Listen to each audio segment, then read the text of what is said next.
हर हर महादेव दोस्तों, स्वागत है आपका हमारे YouTube चैनल भक्ति की शक्ति ज्ञान के साथ में। दोस्तों, आज की इस वीडियो में हम आपको बताएंगे कि देव मूर्ति खंडित होना शुभ है या अशुभ। मूर्ति खंडित होने पर क्या करना चाहिए, आइए जानते हैं। घरों के पूजा घर में वर्षों से रखी देव मूर्तियां कभी कभी अचानक खंडित हो जाती हैं।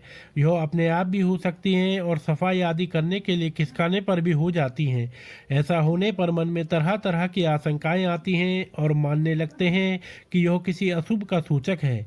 समाज में भी इस विषय के बारे में कुछ भी न जानने वाले भी विशेषज्ञ बनकर तरह तरह की सलाह देने लगते हैं। इन सब बातों को सुनकर व्यक्ति का मन अज्ञात भय की आशंका में घिर जाता है कि अब कोई बड़ा अनर्थ होने वाला है।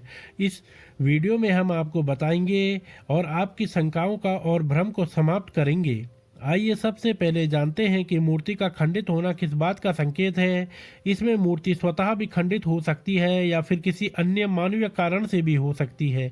मूर्ति का खंडित होना इस बात का द्योतक मानना चाहिए कि आप और आपके परिवार पर कोई आपदा आने वाली थी जो टल गई है, या उसका कुप्रभाव मूर्ति ने अपने ऊपर ले लिया है, इसलिए इससे भयभीत होने वाली कोई बात नहीं है। किंतु मूर्ति के खंडित होते ही आपका इस खंडित मूर्ति के प्रति दायित्व कुछ ज़्यादा बढ़ जाता है। मूर्ति खंडित होने के बाद उसका अनादर करना ठीक नहीं है। खंडित मूर्ति को पूरे आदर, श्रद्धा और आस्था के साथ विसर्जन करना चाहिए, न कि किसी चौराहे पर या पेड़ के नीचे लावारिस स्थिति में रख देना चाहिए। कई बार देखने में आता है कि सड़क किनारे या फिर किसी वृक्ष के नीचे खंडित मूर्तियां रखी होती हैं। यह बहुत ही दुखद स्थिति है, क्योंकि जिस मूर्ति का पूरी श्रद्धा और विश्वास के साथ आप रोज भगवान के रूप में पूजन करते थे, उनका इस तरह से अपमान क्यों। मूर्तियों को इस दशा में देखकर किसी के भी मन में सवाल उठना स्वाभाविक है कि कोई कैसे भगवान की इन मूर्तियों का अनादर कर सकता है, कैसे उन्हें कचरा बन जाने के लिए सड़क के किनारे फेंक सकता है।